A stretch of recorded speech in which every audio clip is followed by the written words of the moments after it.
அஸ்ஸலாமு அலைக்கும் வரஹ்மத்துல்லாஹி தஆலா வபரகாத்துஹு. وعليكم السلام ورحمة الله تعالى وبركاته. நஹ்மதுஹு வ நுஸல்லி அலா ரசூலில் கரீம். அம்மா பஅத்.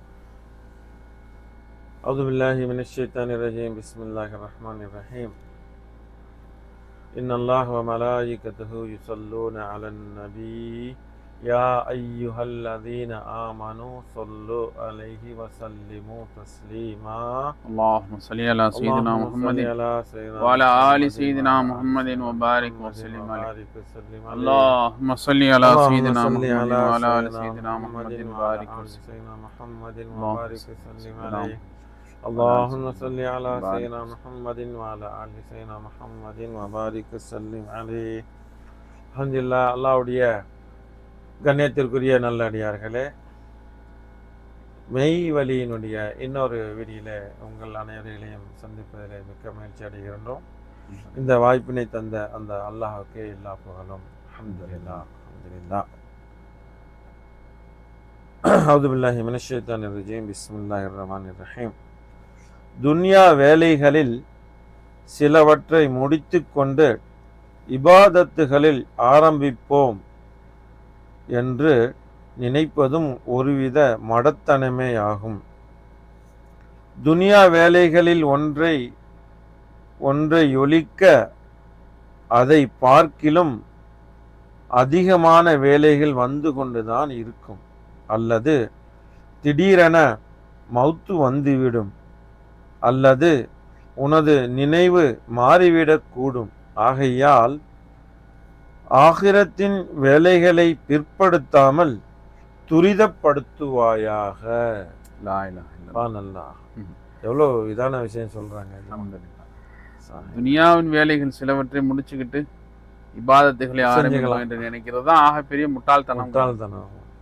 ஏன்னா இன்னைக்கு நம்முடைய வாழ்க்கையில நிறைய பேர் என்ன கற்பனை பண்ணிட்டு இருக்கிறோம், இந்த என்னது கொஞ்சம் வேலையை முடிச்சிட்டேன், அந்த வேலையை முடிச்சிடறேன், அந்த வேலையை முடிச்சிடறேன், அல்லாஹ் வாங்கல பள்ளிக்கு வாங்கல, இபாதத்துக்கு கொஞ்சம் இபாதத்துல ஈடுபடுங்களேன், உங்களை ஏற்படுத்தி இந்த இன்னும் கொஞ்சம் நாள்ல என்னது என்னுடைய இந்த வேலைகளை முடிச்சிடறேன், கொஞ்சம் பிசினஸ் பாக்கி இருக்குது, அது இருக்கு, இது இருக்கு, ஏதாவது காரணங்கள் சொல்லி தட்டி கழிச்சுக்கிட்டு ஏதாவது ஒன்றை வச்சு அந்த வேலையை முடிச்சுட்டு இந்த வேலை இனிமே நம்ம இன்னும் கொஞ்சம் வெளிநாட்டுல இருந்து கொஞ்சம் சம்பாதிக்க வேண்டியது பாக்கி இருக்குது, முடிச்சதுக்கு அப்புறம் நம்ம இன்னும் அல்லாண்டு போயிடலாம், உட்காந்துக்க வேண்டியதுதான்.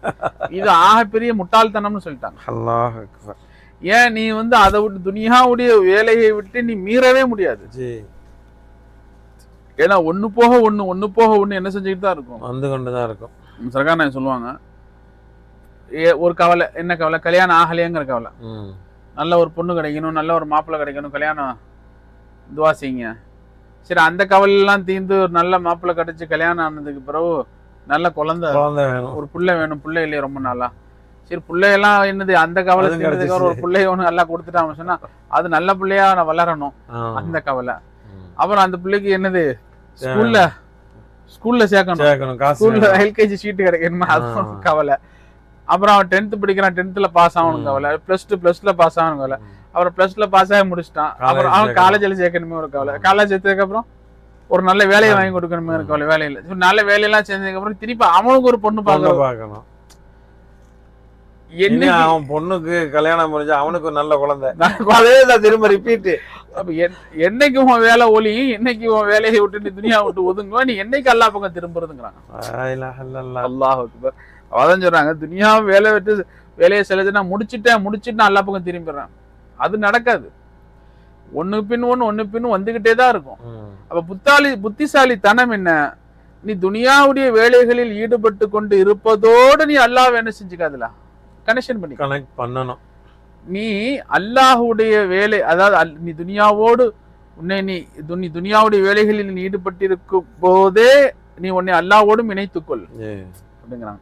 நீ துனியாவுடைய வேலையை நான் ஒதுக்கி வச்சு நான் இன்ஷால்லாம், என்ன நிறைய பேர் அப்படி கேட்டா அப்படித்தானே சொல்றாங்க, இன்னும் கொஞ்ச நாள் நான் என்னது இந்த வேலையை விட்டு எல்லாத்தையும் ஃப்ரீ ஆயிடுவேன், நீ அப்புறம் அல்லாஹ்லான்னு பள்ளிவாசல கிடக்குறேன், அப்புறம் என்னது இன்னும் கொஞ்ச நாள் நாங்க பிசினஸ் எல்லாம் முடிச்சுட்டு என் மகன்கிட்ட ஒப்படைச்சிட்டு, கடையை மகன்கிட்ட ஒப்படைச்சிட்டு நான் நல்லா அல்லான்னு அது எந்த காலம் நடக்கிறது, எப்ப நடக்கிறது? அப்ப நாம என்ன நினைக்கிறோம், துனியா விட்டு முற்றிலும் ஒதுங்கி துனியாவிய சுத்தமா நீ ஒதுக்கி கலட்டி வச்சுட்டு அப்புறமா நான் அல்லாஹ் பக்கம் வந்து நான் சேர்ந்துக்கிறேன் அப்படின்னா இது நடக்கவே நடக்காது. அதுக்குள்ள உனக்கு மௌத்து வந்துடலாங்கிறாங்க என்று நினைப்பது ஒரு விதமான மடத்தனமே. துனியா வேலைகளில் ஒன்றை ஒழிக்க அதை பார்க்கிலும் அதிகமான ஒண்ணு முடிச்சுட்டா அதை விட அதிகமா தான் வரும். ஒரு விஷயத்தை விட்டு ஒருத்தர் ஃபாரிக் ஆயிட்டாரு, ஒரு விஷயத்தை விட்டு அப்பதான் முடிச்சிருப்பாரு, இனி அடுத்த டபுள் வந்து நிக்கும் முன்னாடி. அப்ப ஒன்ன விட்டா அதை விட டபுளா வந்து ஒன்றன் பின் ஒன்னு வந்துகிட்டே தான் இருக்குமே ஒளிய அதை விட்டு என்ன செய்ய முடியாது, ரிலீஸ் ஆகவே முடியாது. அப்ப இதை முடிச்சுட்டு நான் அல்லாஹ் பக்கம் திரும்புறேன் அப்படிங்கிறது அதை விட ஒரு முட்டாள்தனத்தை விட ஒரு முட்டாள்தனம் துனியால எதுவும் இல்லை அப்படிங்கிறாங்க. அவ என்ன சொல்றாங்க, அப்ப என்ன சிறந்த வழி என்ன, வேலை ஒன்றன் பின் ஒண்ணுக்கு பின்னாடி வேலை இருந்துகிட்டே தான் இருக்கும். இதுக்கு இந்த வேலைகளிலே அல்லாஹு தாலாவுடைய இபாதத், அதாவது இந்த வேலைகளையே அல்லாஹுடைய இபாதத்தாக மாற்றுவதற்குண்டான முயற்சியில நீ ஈடுபடுங்கிறாங்க. நம்ம போன செஷன்கள்லாம் பேசியிருப்போம், போன தலைப்புகள்ல எல்லாம் துனியாவுடைய வேலைகளை, நம்முடைய ஆதத்துகளை, பழக்க வழக்கங்களை அல்லாஹுடைய இபாதத்தாக எப்படி கன்வெர்ட் பண்றது அப்படிங்கறதான் சூஃபியாக்கள் ஆரிஃபின்கள் கத்துக் கொடுக்குறாங்க. அப்ப அந்த ஆரிஃபின்கள் சாலிஹின்களுடைய சூஃபியாக்களுடைய அவர்களுடைய தர்பியத்துடைய தாலிமுடைய அடிப்படையில நீ உன்னை இணைத்து கொள்ளும் போது உன்னுடைய வேலைகளையும் இபாதத்தாக மாற்றக்கூடிய ஒரு கலையை அவர்கள் கற்றுக் கொடுத்துருவாங்க. கண்டிப்பா நீ எந்த காலம் நீ அதை விட்டு ஒதுங்கி நீ எப்ப நீ போய் எப்ப நீ அல்லாஹ்வை நினைக்கிறது, நான் எல்லாத்தையும் விட சுத்தமா கலண்டுறேன், ஃப்ரீ ஆயிடுறேன், ஃப்ரீ ஆனது அல்லாஹ் நினைக்கிறேன் அப்படின்னா அது கடையே அதுக்கு முடியவே முடியாது. ஏன்னா ஒண்ணு மாத்தி ஒண்ணு வந்துட்டே தான் இருக்கும். அதே எஜமான சொல்றாங்க, இப்ப இது ஒண்ணு பார்த்து ஒண்ணு வந்துகிட்டே இருக்குது.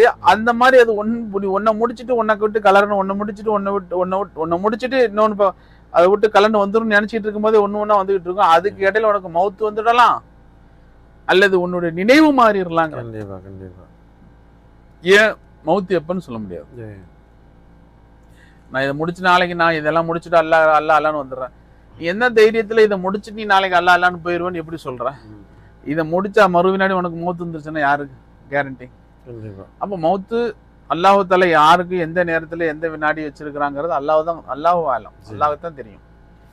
அப்ப அதற்கு முந்தி நீ உன்னை என்ன செஞ்சுக்கோ, தயார்படுத்திக்கோ. உன்னுடைய நீ உனக்கும் அல்லாஹ்வுக்காக வேண்டி கொஞ்சம் நேரத்தை ஒதுக்கு. உனக்கும் அல்லாஹ்வுக்கும் உண்டான ஒரு ரிலேஷன்ஷிப் என்ன செஞ்சுக்க, துனியாவிலேயே ரிஃப்ரெஷ்மெண்ட் பண்ணிக்க, புதுப்பிச்சுக்கோ. அதற்காக வேண்டி கொஞ்சம் நேரத்தை ஒதுக்குங்கிறாங்க.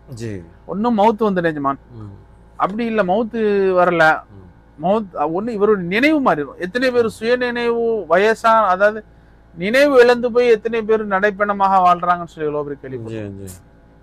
ரெண்டாவது வயது மூப்பின் காரணமா எத்தனை பேர் சுய நினைவு இழந்துருவாங்க. அந்த மாதிரி எத்தனை பேர் நம்மளுடைய ரியல்லையே பார்த்திருக்கிறோம். யாருன்னு போய் கேட்டா யாரு எவருன்னே தெரியாது அவங்கள. நீ யார் தான், யாருமா தான் அப்படின்னு கேட்பாங்க. நம்மளுடைய சொந்த பந்தங்கள், நம்மளுடைய ரொம்ப நெருங்கிய சொந்தங்களே கேட்பாங்க, நீ யாருமா, யார் பிள்ளை, நான் இன்னாருடைய பிள்ளைன்னு சொன்னாலும் தெரியாது. அப்ப அந்த மாதிரி ஒண்ணு மவுத்து வந்துடும், இல்லைன்னா உன்னுடைய சுய நினைவு மாறிடும். இது மாதிரியான விஷயங்கள் ஒன்னிலே நிகழ்வதற்கு முந்தி, அதனால நீ என்ன செய்யாத, துனியாவுடைய வேலையை நான் இதை விட்டு காலியாயிடுறேன், அதை விட்டு ஃப்ரீ ஆகிட்டேன், ஃப்ரீயானதுக்கு பிறகு நான் அல்லாஹ் தாலாவுடைய வேலையில நான் முழுமையாக ஈடுபடுவேன், நான் இபாதத்துகளை நான் இணைச்சிக்கிறேன் அப்படின்னு நினைச்சீங்கன்னா இது நடக்காத காரியம்ட்டாங்க. இது என்னைக்கு நடக்கிறது? அப்ப இதுக்கு ஈஸியான வழி என்ன? அதைத்தான் ஷேகுமார்கள், ஆரிஃபின்கள், சூஃபியாக்கள் நம்மளுக்கு என்ன ஈஸியான வழி கற்றுக் கொடுக்குறாங்க. நம்ம துனியாவுடைய நம்முடைய துனியாவுடைய வேலைகளையே அல்லாஹு தாலாவுடைய இபாதத்தாக கன்வெர்ட் பண்ணக்கூடிய கலையை கற்றுக்கொள்ளுங்கிறாங்க. நம்ம அப்பப்ப செய்யக்கூடிய, நம்ம வியாபாரத்துல ஈடுபட்டிருக்கோம், தொழில் துறைகளில் ஈடுபட்டிருக்கிறோம், படிப்புல இருக்கிறோம், மற்றும் நான் என்னென்ன வேலைகளில் நீங்க துனியா சார்ந்த விஷயங்களில் ஈடுபடுறீங்களோ அந்த ஒட்டுமொத்த வேலையையும் அல்லாஹு தாலாவுடைய விருப்பத்துக்குரிய இபாதத்தாக எப்படி கன்வெர்ட் பண்றதுங்கிற அந்த வித்தையை, கலையை ஆரிஃபின்கள், சூஃபியாக்கள் கற்றுக்கணும். அதை கொண்டு உங்களுடைய வேலைகளை நீ என்ன செஞ்சுக்க, இபாதத்தாக கன்வெர்ட் பண்ணிக்கோ. நீ வேலைதான் செய்வா, துனியாவுடைய வேலைகளை தான் செய்வா. ஆனா அல்லாஹ் அவர் சூஃபியாக்களுடைய முறை சொல்லி கொடுத்த முறை பிரகாரம் நீ செய்யும் போது அந்த நிலையை நம்மள வந்துருச்சுன்னு சொன்னா நம்முடைய அந்த துனியாவுடைய அந்த வேலையும் அல்லாஹு தாலாவை நினைக்கக்கூடிய இபாதத்தாக மாறிட்டோம். அப்ப அப்படியாக நம்முடைய இந்த நிலை இப்படியாக ஒரு துரதிர்ஷ்ட நிலையை நாம் அடைவ முன்னாட அல்லாஹு தாலாவை நாம் அடைந்து கொள்ள வேண்டுமா, அவனுடைய ஆசலை நம்ம நெருங்கணும் என்பதா சொல்றாங்க. ஆகையால ஆகிரத்தின் வேலைகளை பிற்படுத்தாமல் துரிதப்படுத்துவாயா. எதையுமே தள்ளி போடுறதுங்கிறது என்னது? அதனாலதான் தொழுகையே வந்துகிட்டு இன்ன சலாத்தின் அதாவது இன்ன சலாத்தின் மௌகூத்தான்னு சொல்லி வரும்.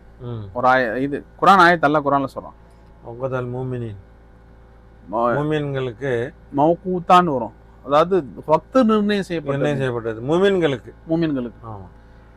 ஏன் அந்த நேரம் வந்துட்டா டக்குன்னு.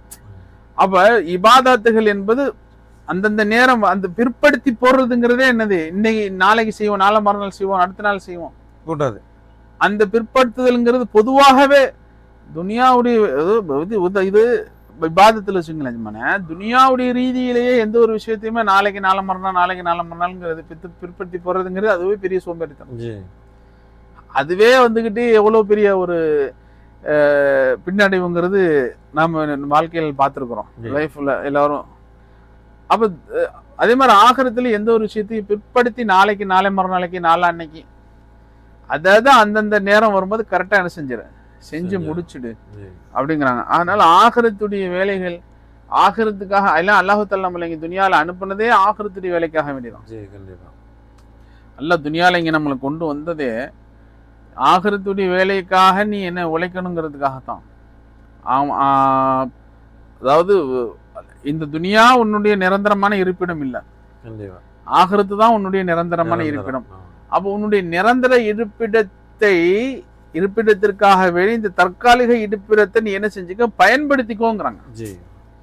நிரந்தரமா நம்ம எந்த துனியால போய் வாழ போறோமோ, எந்த ஆகிரத்துல போய் வாழ போறோமோ, அதற்கு அங்க போய் வாழ்வதற்கு உண்டான ஒரு விளைக்களமாக ஒரு தயார்படுத்தக்கூடிய ஒரு இடமாகத்தான் நீ என்ன செஞ்சுக்க துனியாவை பயன்படுத்திக்கோ அப்படிங்கிறாங்க. ஆனா நம்மளுடைய இன்னைக்கு நிலை என்னன்னு சொன்னா, இங்கதான் என்னமோ நீடூழி நிரந்தரமா வாழ போறது மாதிரி நம்முடைய எல்லா ஏற்பாடுகளும் எல்லா பேச்சுக்களும் எல்லா நடவடிக்கைகளும் அப்படித்தான் இருக்கு.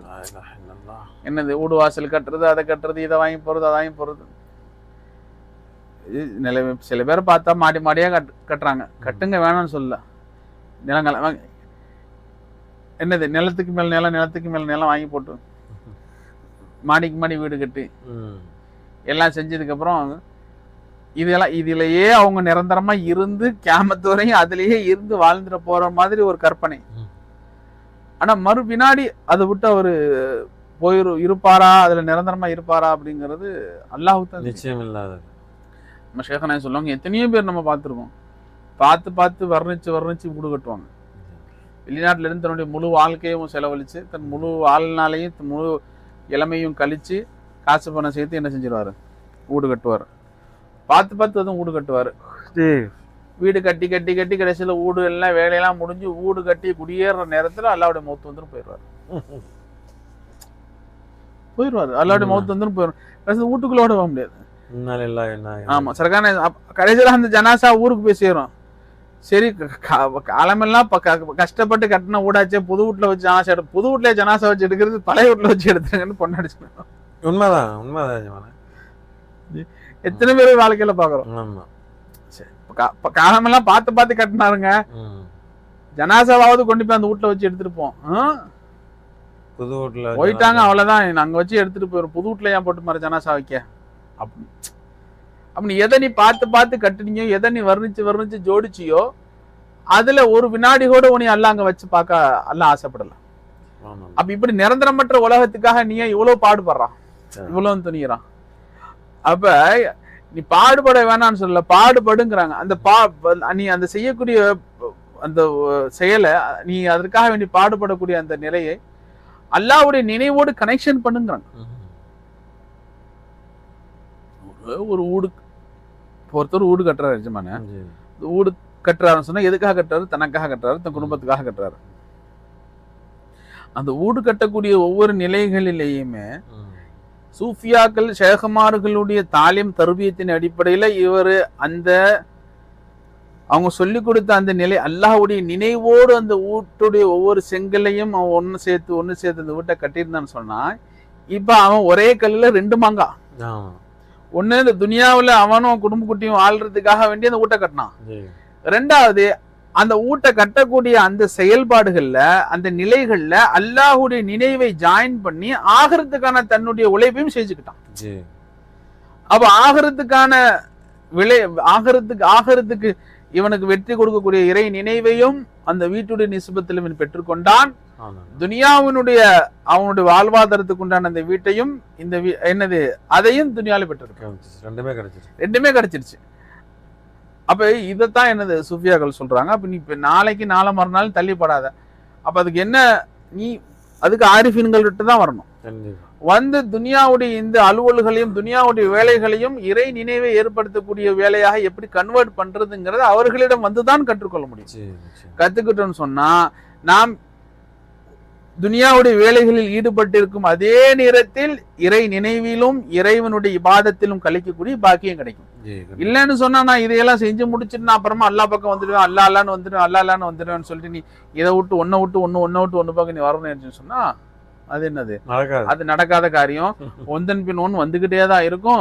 இது மடத்தனத்திலும் மடத்தனம். உனக்கு மவுத்து வந்துடும் அதுக்குள்ள, இல்லைன்னா உன் நினைவு மாறிடும். அதற்காக வேண்டி ஆகறதுக்காக நீ எப்படி பாடுபடணுங்கிறதுக்காக உன்னை ஆகறதுக்கு வேலையில உன்னை நீ துரிதப்படுத்திக்கொள் அப்படிங்கிறாங்க அப்படின்னு இந்த இதுல சொல்றாங்க. அந்த மாதிரி தான் தாய்லாண்டில் மிஸ்கி இருக்கும்போது அதான் அப்போ வந்து பயத்தில் அந்த இடத்துல வாங்கலை. இப்போ நம்ம தப்லீக் ஜமாத்துடைய தொடர்பில் இருக்கும்போது பார்த்தீங்கன்னா ஒரு நம்ம பாகிஸ்தான் சகோதரர் அவர் வந்து அந்த ஒரு ரெஸ்டாரண்ட்டு அதோடைய குக்காக இருந்தார். அப்போ நம்ம எல்லாம் என்ன செய்வோம், அங்கே போயிட்டு அவரை கூப்பிடுவோம். அது வந்து ஒரு டூரிஸ்ட் பிளேஸ் அப்படிங்கிறனால வந்து பார்த்தீங்கன்னா இல்லை லீவுங்கிறது அங்கேயே கிடைக்காது. இன்னும் சொல்ல போனால் ஹோட்டலில் வந்து லீவே கிடைக்காது. சரி, அப்போ அது டூரிஸ்ட் பிளேஸ்ன்னு சொல்ல வேண்டிய அவசியமே இல்லை. அப்போ இருந்தாலுமே கூட மார்க்கமும் அவசியம், துனியாவும் அவசியம், ரெண்டும் அவசியம். இல்லை அவர்கிட்ட சொல்லுவோம், நீங்கள் வந்து எதாவது செய்யுங்க, உங்களுக்கு ஒரு சில நேரங்களில் உடம்பு முடியல, ஏதாவது பாஸ்போர்ட்டு வேலை அல்லது ஒர்க் பெர்மிட் வேலை, அந்த நேரத்தில் நீங்கள் என்ன செய்ய முடியாது, இங்கே உட்காந்துட்டு இருக்க முடியாதுல்ல. அப்போ அந்த வேலை செய்கிறதுக்குன்னு நீங்கள் லீவ் எடுத்துட்டு என்ன செய்யணும், போய் தான் ஆகணும். இவர் போகலன்னா அங்கே பாஸ்போர்ட் விசாவும் அடிக்க முடியாது, ஒர்க் பெர்மிட்னு வேலை நடக்காது. அப்போ அந்த மாதிரி அவசியம் துனியாவுடைய அத்தியாவசியத்துக்கு நீங்கள் என்ன செய்கிறீங்க, லீவ் எடுத்துகிட்டு போய் தானே ஆகுறீங்க. அந்த மாதிரி என்ன செய்யுங்க, மார்க்கத்துக்காகவும் என்ன செய்யுங்க, ஆகிறதுக்காகவும் கொஞ்சம் எடுங்க, முயற்சி செய்யுங்க அப்படின்னு சொல்லுவோம். நம்ம அங்கே வந்து நம்ம பெரிய ஆட்கள்லாம் இருக்கிறாங்க அங்கே. அப்போ அவர் சொல்கிறார், துவா செய்யுங்க, நான் இங்கே வேலை செய்கிறேன், அதனால் என்னால் அந்த மாதிரி நேரம் எடுத்து வர முடியாது, துவா செய்யுங்க, எனக்கு ஒரு சொந்தமாக ஒரு ஹோட்டல் வைக்கிறதுக்கு அல்லாஹ் எனக்கு உதவி செய்யணும்னு. அதே மாதிரி கொஞ்ச நாளுக்கு அப்புறம் அல்லாஹ் என்ன செஞ்சா, சொந்தமாக ஒரு ரெஸ்டாரண்ட்டை திறக்கக்கூடிய அளவுக்கு அல்லாஹ் அவருக்கு வசதியை கொடுத்தான். இப்போ வந்து கொடுத்த உடனே இப்போ வந்து என்ன செய்யணும், நாங்கள் போய் பார்க்குறோம் அவரை. பார்க்க உடனே ஆமாம் வரணும் தான், ஆனால் என்ன செய்யுது, நான் ஒரு ஆளாக இருக்கிறேன்னா இப்போ தான் திறந்து இருக்கோம், வழியாக வந்தோடனாக்க மற்ற வேலை செய்கிறவங்களுக்கு ஒன்றும் அதாவது எதை எப்படி செய்யணும் என்ன பண்ணணும் தெரியாது, அது கொஞ்ச நாள் ஆகட்டும், இவங்கெல்லாம் பழகிட்டதுக்கப்புறம் நான் வந்து வந்துடுவேன் அப்படின்ட்டு சொன்னார். அப்புறம் ஒரு வருஷம் கழிச்சு பார்த்தீங்கன்னா ஒரு ரெஸ்டாரண்டாக இருந்தது இன்னொரு ரெஸ்டாரண்ட் ஆயிடுச்சு. எப்படி ஒன்றா இருந்தது ரெண்டாயிருச்சு. இப்போ ஏன்னா இதுதான் பார்த்தீங்களா, இந்த ஒரு கடை இருக்கு, அதையும் சமாளிக்க வேண்டியதா இருக்கு. ஒண்ணுக்கு பின்னும் வந்துட்டு அதான் எப்படி அவரை சோதிக்க. இப்ப நம்ம இங்க படிச்சவன் எப்படி எல்லாம் ஒண்ணுக்கு பின்னும் உன்னை சோதிப்பான், வந்துகிட்டு தான் இருக்கும், அது உன்னை சோதிக்கிறதுக்கு தான் அப்படிங்கிறத எவ்வளவு அழகா இங்க தத்ரூபமா சொல்லியிருக்காங்க. இதைத்தான் நான் கண்கூடாக அங்க நான் பார்த்தேன். அப்ப கடைசியில நான் மிஸ்கி அங்க இருக்கிற வரைக்கும் அவரை நான் பார்த்தது சொல்றேன். அப்ப அவரு அதுக்கப்புறம் அதாவது ஏற்கனவே சொன்னாரு, நான் வேலைக்காரனா இருக்கிறேன், அதனால என்ன செய்ய முடியாதுன்னா வர முடியாது, வந்து கலந்துக்க முடியாது. ஆனா சொந்த பிசினஸ் வச்சா நிச்சயமா நான் எல்லா மாசம் என்ன செஞ்சேன், அவங்களோட நான் வந்துடுவேன். ஆனா அல்லாஹ் அதை என்ன செஞ்சான், சோதிக்கிறதுக்காக அவருக்கு சொந்தமாக ஒரு கடையை கொடுத்தான். ஆனா அவருக்கு என்ன நினைச்சிட்டாரு, நான் போயிட்டேன்னா இங்க எதுவுமே நடக்காதே, அதாவது எல்லாமே அவர் தான் அங்க எல்லாமே செய்யறது. அல்லாஹ் வந்து என்ன செய்யறான், கையை கட்டிக்கிட்டு இருக்கிறான். இவரை விட்டுட்டான், இதாப்பா உன் கடை, இந்த இவங்கெல்லாம் வேலைக்காரங்க இதெல்லாம் ஜாமான்லாம் சரியா, எங்க நீனா எல்லாமே பார்த்துக்கப்பா அப்படின்ட்டு எல்லாம் அவரை தன்னிச்சையாக விட்டது போலவும் என்ன இவர் தான் எல்லாம், இவரை கொண்டு தான் எல்லாம் அங்கே வந்து நடக்கணும் அப்படிங்கிற மாதிரியாக அவர் நினச்சிக்கிட்டு இது பண்ணாரு. அல்லாஹ் இன்னும் என்ன செஞ்சான், இன்னொரு கடையும் கொடுத்து, நான் இருக்கிற வரைக்கும் 2 கடை, அதுக்கப்புறம் என்ன ஆச்சுன்னு தெரியல, சரியா இல்லையா. இப்போ இந்த மாதிரி அதுக்கப்புறம் அவரை வந்து என்ன செய்ய முடியல, நம்ம பார்க்க போறதாலே அவருக்கு எரிச்சல் ஆயிடுது. இவங்க வந்துட்டாங்களா அப்படின்னு. ஆரம்பத்துல வந்து எங்களை பார்க்கும்போது அவருக்கு ரொம்ப ஆர்வமா இருப்பாரு, நல்ல விஷயங்களை கேட்கணும் இது பண்ணணும் அப்படின்னு சொல்லிட்டு. ஆனா இந்த சொந்த பிசினஸ் வந்ததுக்கு அப்புறம் மற்ற கொஞ்சம் கொஞ்சமாக என்ன ஆகுது, இந்த மாதிரியான அல்லாஹ்வின் பக்கம் அழைக்கக்கூடிய மக்களை பார்த்த உடனே ஆரம்பத்துல சந்தோஷமாக இருந்த அந்த இதானது எரிச்சல் ஆகுது. ஆக இது வந்து பாத்தீங்கன்னா ஒரு நல்ல அலாமத் கிடையாது. ஏன்னா அல்லாஹ்வுடைய நல்லடியார்கள் அல்லாஹ்வினுடைய பக்கம், அல்லாஹ்வுடைய மார்க்கத்தின் பக்கம் அழைக்கிறதுக்காக போகும்போது அந்த மக்களை பார்த்து நாம் என்ன செய்யக்கூடாது, எரிச்சல் அடையவே கூடாது. முதலாவதாக. அடுத்தது வந்து அவங்களை கொண்டு துவா செய்ய சொல்லணும் நிச்சயமாக. சரியா ஜமான? ஏன்னா துவா வந்து முஹுல் இபாதத்து, இபாதத்துகள்லயே மேலானது. முஹ் அப்படின்னு சொன்னா தலைன்ற அர்த்தம், மூளைன்ற அர்த்தம். அப்ப அந்த இபாதத்துகளுக்கு மூளையானது. அதே போல அவங்க துவா செஞ்சு அது உங்களுக்கு கிடைச்சிட்டா அவங்கள்ட்ட நீங்க என்ன வாக்கு கொடுத்தீங்களோ அது போல நடந்து கொள்ளுங்க. இல்லைன்னா வரக்கூடிய சோதனை ரொம்ப பயங்கரமாக இருக்கும். ஆகையினால கண்ணியத்திற்குரியவர்களே, இந்த விஷயங்களை கவனம், அல்லாஹ்வுக்காக வேண்டி நேரம் செலவழிக்கிறது. அப்ப நம்முடைய நேரங்களை ஒதுக்கி அல்லாஹ் தாலாவுடைய இபாதத்துக்காக வேண்டி, அவனை அறிவதற்காக வேண்டி, அவனுடைய நினைவிலே நாம் சதா திளைப்பதற்காக வேண்டி நமக்கு நேரங்கள் ஒதுக்கணும். அதற்காக வேண்டி நம்ம துனியா முடிச்சுட்டு தான் நம்ம செய்யணும் அப்படின்னு உட்கார்ந்துட்டு ஒரு காலம் முடிக்க முடியாது. அப்ப அது துனியாவோடு இருந்து கொண்டிருக்கும் அந்த நிலையிலேயே ஆகறதுக்கு உண்டான தயாரிப்புகள், அதற்குண்டான ஏற்பாடுகளையும் நாம் விரைவுபடுத்துவதுதான் புத்திசாலித்தனம் என்பதாக அந்த இதுல சொல்றான். இன்ஷா அல்லாஹ் அப்படி துனியாவில் வாழக்கூடிய இந்த காலங்களில் அல்லாஹ்வுக்காகவும் அல்லாஹ்வுடைய நினைவுக்காகவும் அல்லாஹ்வுடைய ரசூலுக்காகவும் இந்த மார்க்கத்துக்காகவும் வாழ்ந்து நாளை மறுமையிலே லா இலாஹ இல்லல்லாஹ்வோடு லா இலாஹ இல்லல்லாஹ்விலே திளைத்து லா இலாஹ இல்லல்லாஹ்விலே நாளை சொர்க்கத்திலே வாழக்கூடிய பாக்கியத்தை அல்லாஹ் நம் அனைவருக்கும் நசீபு செய்வானாக. வாஹிர் தாவானா அல்ஹம்துலில்லாஹி ரப்பில் ஆலமீன். அல்ஹம்துலில்லாஹி. அலைக்கும் ஸலாம் வ ரஹ்மத்துல்லாஹி வ பரகாத்துஹு. லா இலாஹ இல்லல்லாஹ்.